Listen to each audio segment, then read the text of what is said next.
Halo semuanya dimanapun kalian berada. Gimana kabar kalian hari ini? Semoga kabarnya baik-baik saja. Balik lagi di channel tontonan favorit kalian, Rusdi Nur 01. Channel yang membahas anime, manhwa, light novel, beserta web novel. Nah, di video kali ini kita akan melanjutkan pembahasan alur cerita dari manhwa yang berjudul Pemula Tapi Nyatanya Pro, alias Solo Max Level Newbie. Kita akan membahasnya dari chapter 5 sampai chapter 7. By the way, video ini adalah kelanjutan dari video sebelumnya. Jadi, bagi kalian yang belum menonton video sebelumnya, silahkan menonton videonya terlebih dahulu. Oke lah, langsung saja, mari kita lanjutkan pembahasannya. Intro.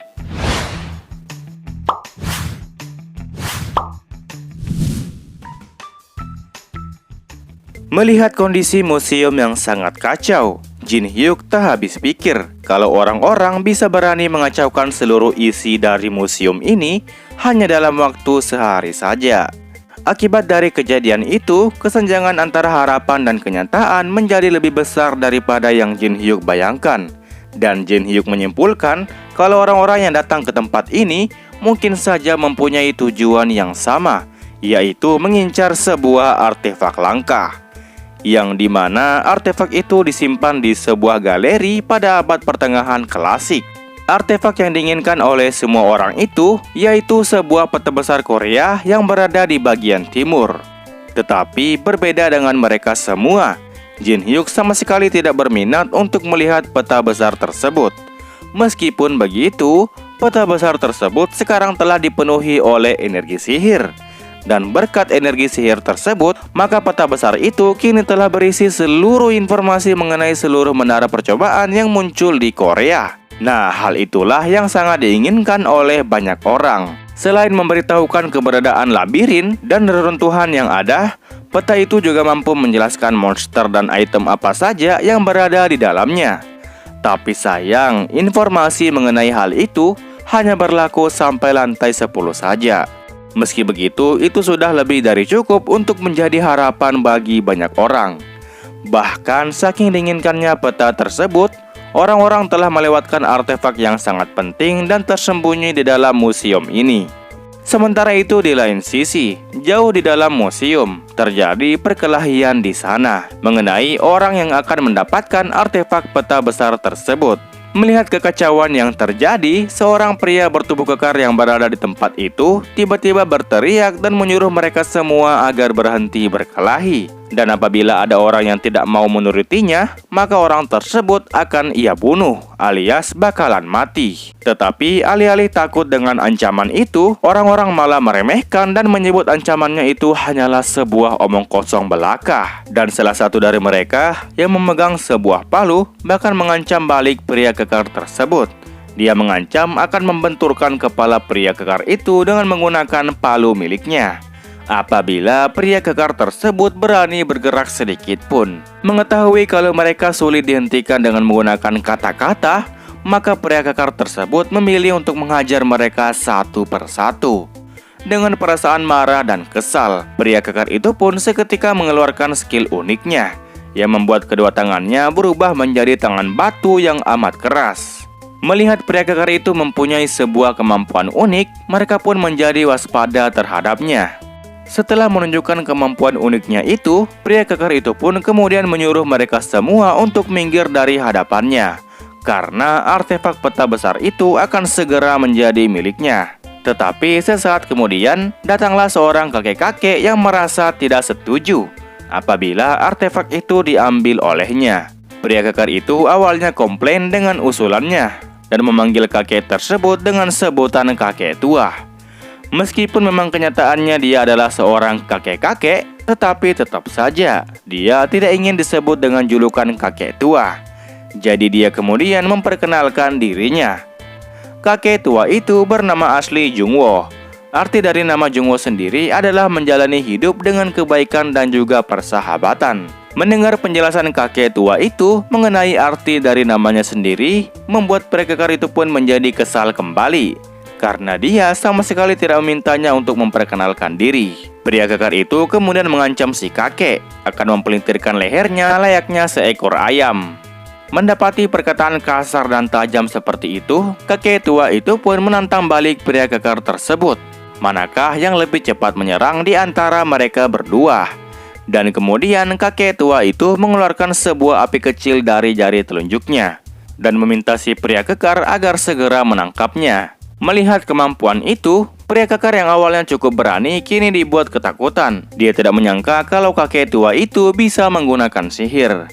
Api kecil itu dengan cepat bergerak ke arahnya dan seketika membakar habis seluruh tubuhnya. Tubuhnya menjadi gosong dan wajahnya sudah tak bisa dikenali. Dan kemudian tubuhnya pun hancur menjadi abu. Setelah selesai menangani pria kekar itu, datanglah seorang wanita yang akan ikut bergabung ke dalam tim si kakek. Setelah menyetujui permintaannya, si kakek kemudian menyerahkan sisanya kepada wanita tersebut. Oh iya, sebelum bergabung ke dalam tim si kakek, wanita itu rupanya sudah mencari suatu artefak langka terlebih dahulu. Wanita ini bernama Leiyuri. Dia kemudian mengeluarkan satu artefak dari dalam tasnya. Leiyuri mengeluarkan satu patung kecil berbentuk Anubis. Dia mengatakan kalau hanya dengan menggunakan satu patung ini, maka semua yang menghalangi akan segera dihabisi dengan mudah. Setelah berhasil mengaktifkan artefak tersebut, patung kecil itu tiba-tiba berubah menjadi ukuran yang besar, seperti sebuah patung mumi. Tapi kali ini patung tersebut dapat bergerak dan kemudian mengarahkan tombak sihirnya ke arah orang-orang yang berada di sana. Leiyuri kemudian mengancam, bagi siapapun yang bergerak atau melakukan hal apapun, maka orang itu bakal dianggap sebagai musuh. Dan apabila sudah menjadi musuh, maka patung Anubis itulah yang akan mengunyah kepala orang tersebut. Dengan kata lain, Leiyuri ingin bekerja sama dengan mereka semua.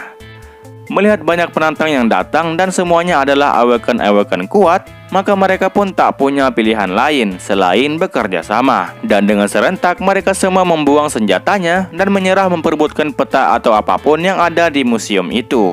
Leiyuri mengucapkan terima kasih karena mereka semua sudah bersedia buat kerjasama. Tetapi di antara mereka semua, rupanya masih ada seorang lelaki yang berjalan dengan santai di depan mereka. Lelaki itu merasa cukup kecewa dengan mereka semua yang telah membuat kekacauan pada tempat yang bersejarah. Tapi untungnya, di antara benda-benda yang telah hancur dan berserakan di lantai, ada satu benda yang masih utuh. Dan itu cukup membuat lelaki tersebut merasa senang. Melihat lelaki itu mengambil suatu benda mirip sebuah gulungan, Leiyuri seketika menjadi marah dan memerintahkan patung Anubisnya untuk menangkap lelaki pemberani tersebut. Anubis dengan cepat bergerak sambil melemparkan tombak sihirnya ke arah lelaki itu. Tetapi tanpa disangka, lelaki itu malah dengan mudah menangkis serangan tersebut, dan tombak tersebut telah terpental jauh di sebelah kanan lelaki itu. Orang-orang beserta wanita pemilik Anubis itu seketika terkejut dengan apa yang mereka lihat. Alih-alih menghindari tombak tersebut, malah tombak itu berhasil ia tangkis dengan menggunakan tangannya. Di dalam hati Jin Hyuk, dia pun bergumam. Orang-orang cuma tidak mengetahui saja kalau statistik Jin Hyuk telah meningkat drastis sebelum ia datang ke museum itu. Jin Hyuk kemudian meremehkan Leiyuri dengan mengatakan kalau apakah hanya itu patung yang ia miliki. Dengan kesal, Leiyuri kemudian merogoh tasnya dan mengeluarkan 4 patung Anubis sekaligus.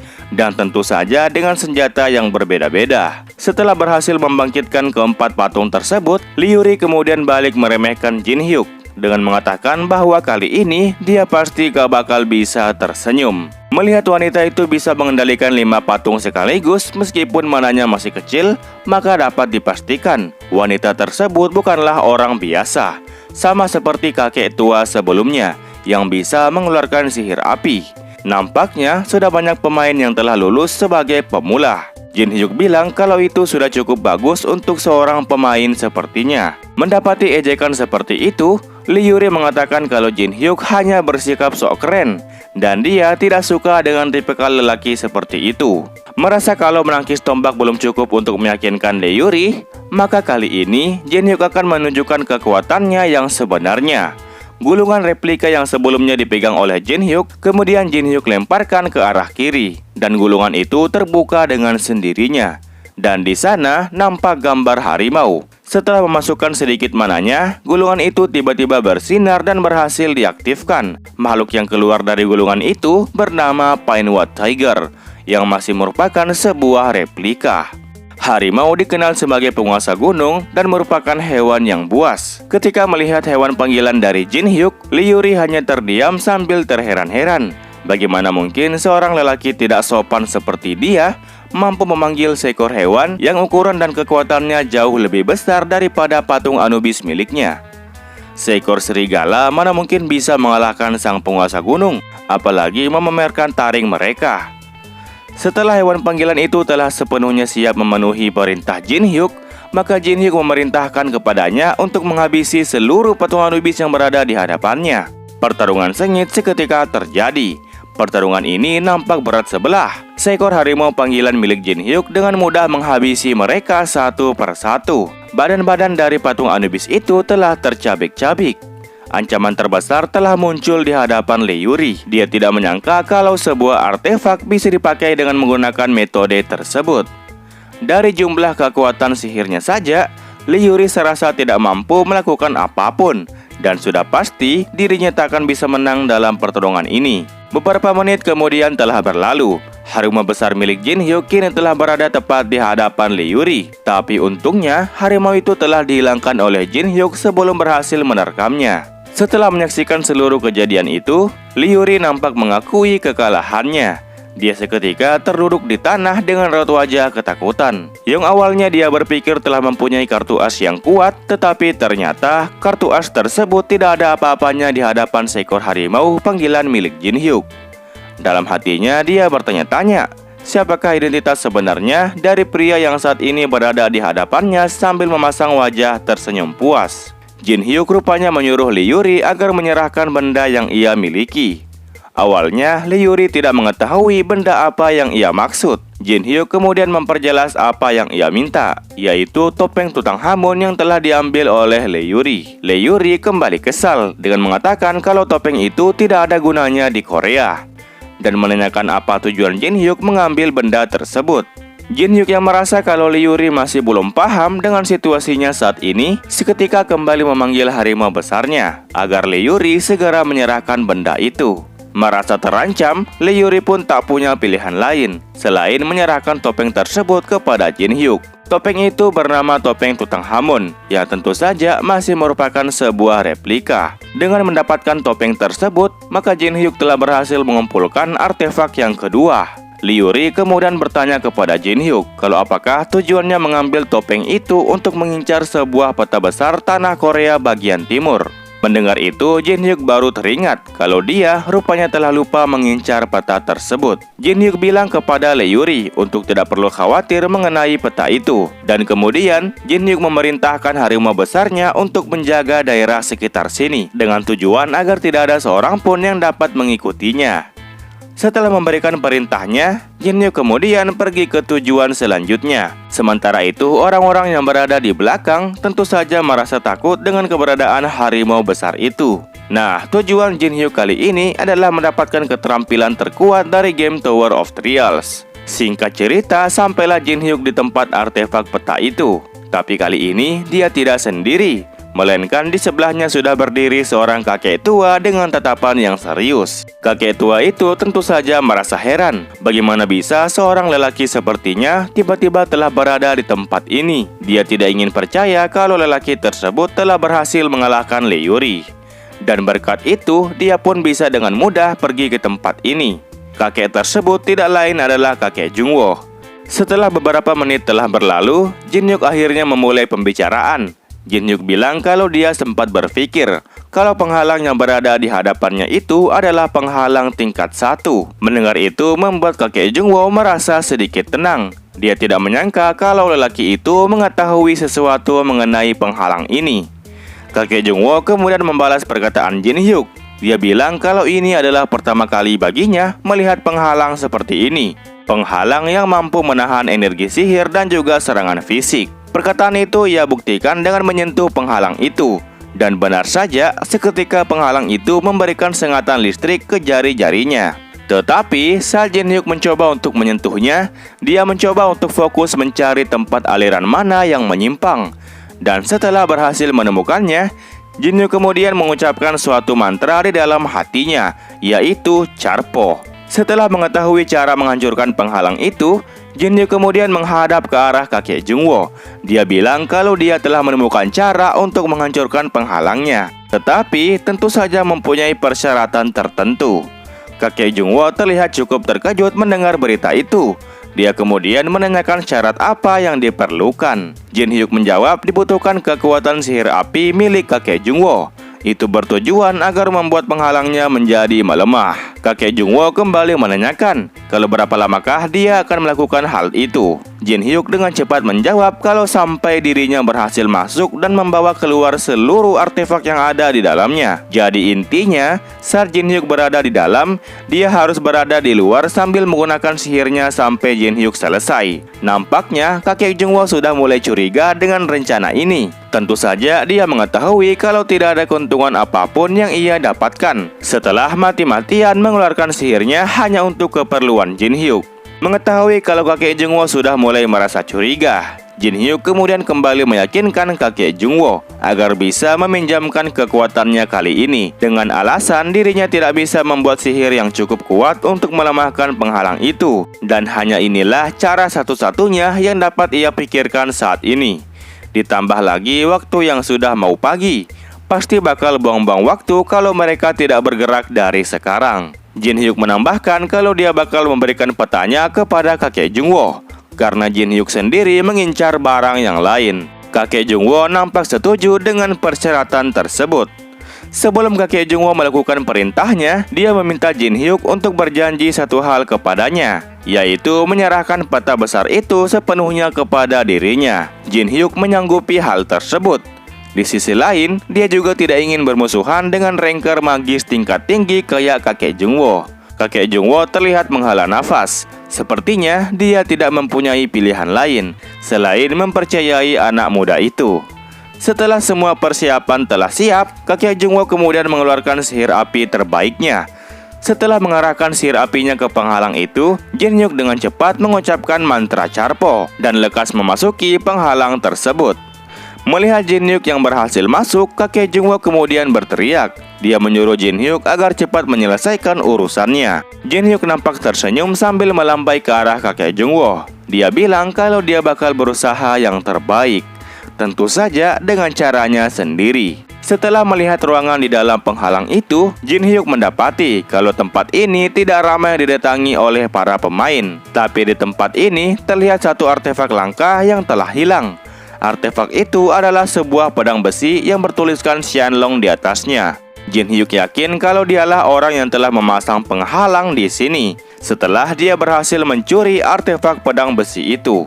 Tapi meskipun begitu, Jin Hyuk cukup yakin kalau orang tersebut tidak mengetahui barang yang ini. Jin Hyuk menghampiri salah satu artefak yang masih utuh dan belum terjamah oleh siapapun. Artefak yang diambil oleh orang tersebut hanyalah artefak yang berada di tingkat 2. Berbeda dengan artefak yang satu ini. Artefak ini bernama Sang Peong Tongbo yang berada di kelas D. Artefak ini merupakan sebuah koin yang ada pada dinasti Joseon. Artefak ini adalah kemampuan bawaan pribadi milik Jin Hyuk dan sekaligus merupakan potongan teka-teki terakhir. Artefak ini sangat dibutuhkan untuk membuat keterampilan ataupun skill yang paling kuat. Bahan yang ia butuhkan untuk membuat skill kuat adalah Ceremonial Person Formwork yang berada di kelas C dan mata kanan dari topeng Tutankhamun yang berada di kelas B. Apabila kedua artefak ini digabungkan, maka terjadilah reaksi yang luar biasa. Nah, untuk menyelesaikan penggabungan kedua artefak ini, maka dibutuhkan biaya yang sesuai agar penggabungan artefak ini bisa terselesaikan. Maka dari itu, Jin Hyuk membutuhkan koin dinasti Joseon. Setelah mengambil koin tersebut, dia kemudian memutuskan talinya sehingga koin-koinnya bisa jatuh dan membayar biaya penggabungannya. Ketiga artefak tersebut akhirnya berhasil menyatu dan jadilah artefak baru yang bernama The Eye of Truth yang berada di kelas Duo S. Nah, artefak ini mempunyai fungsi bisa melihat jendela status orang lain dan bisa mengetahui perkataan orang lain apakah dia benar ataupun berbohong. Dan tentu saja mempunyai batas pemakaian selama 3 kali sehari. Eye of Truth adalah mata terbesar kelima yang ada di dunia. Rupanya Jin Hyuk tidak hanya punya satu alasan datang ke museum ini, tetapi ada alasan yang lainnya. yaitu untuk mendapatkan reward ataupun hasil dari menyelesaikan quest tersembunyinya, di mana tugas dari quest tersembunyi itu adalah menggabungkan beberapa artefak, dan itu telah berhasil diselesaikan. Maka dengan ini, persyaratan telah terpenuhi, dan Jin Hyuk mendapatkan skill yang paling OP, yang mana dia bisa menyalin dan menyimpan banyak skill di dunia ini. Dia juga bisa menggabungkan skill tersebut untuk mendapatkan skill yang lebih kuat. Inilah senjata asli milik Jin Hyuk, agar bisa menjadi yang terkuat di dalam game Tower of Trials. Keterampilan atau skill ini bernama Fusion, yang berada di kelas yang tak bisa diukur, alias berada di kelas Overlink. Setelah mendapatkan itu, Memory of the World sedang dibuat untuk Jin Hyuk. Informasi lebih lanjut mengenai skill ini adalah bisa menyalin ataupun menyimpan skill orang lain ke dalam Memory of the World, dan dia bisa menggabungkan skill tersebut untuk menciptakan skill dimensi yang lebih tinggi. Namun, jika skill tersebut sulit untuk disalin, maka kondisi gabungannya mungkin sebagian akan berubah. Setelah selesai mendapatkan semua skill itu, Jin Hyuk kemudian mendengar teriakan kakek Jungwoo yang berada di belakang. Kakek Jungwoo kembali menyuruh Jin Hyuk agar cepat keluar apabila telah selesai, karena saat ini dirinya sudah sangat kesulitan untuk menahan penghalangnya. Jin Hyuk melihat ke arah kakek Jungwoo. Dia kepikiran untuk melakukan sebuah eksperimen dengan cara menyalin skill milik kakek Jungwoo. Mata kiri Jin Hyuk kemudian bersinar dengan terang, dan Jin Hyuk mulai melihat aura yang berada di sekitaran tubuh kakek Jungwoo. Setelah itu, Jin Hyuk mendapatkan sebuah notifikasi bahwa untuk menyalin skill dari orang tersebut, maka Jin Hyuk harus membuat kakek Jungwoo mengungkapkan perasaan yang sebenarnya. Alias dengan kata lain, Jin Hyuk akan membuat kakek Jungwoo menjadi marah. Senyum jahat seketika terpampang di wajah Jin Hyuk. Sepertinya Jin Hyuk sangat tidak sabar mencoba skill menyalinnya ini. Oke, sekian untuk cerita kali ini. Thank you banget bagi kalian yang udah menyimak ceritanya sampai sini. Jangan lupa tinggalkan jejak di video ini, dan silakan juga join ke Discord kami, linknya ada di deskripsi. Oke lah, gue Rusdi, sampai ketemu di video selanjutnya.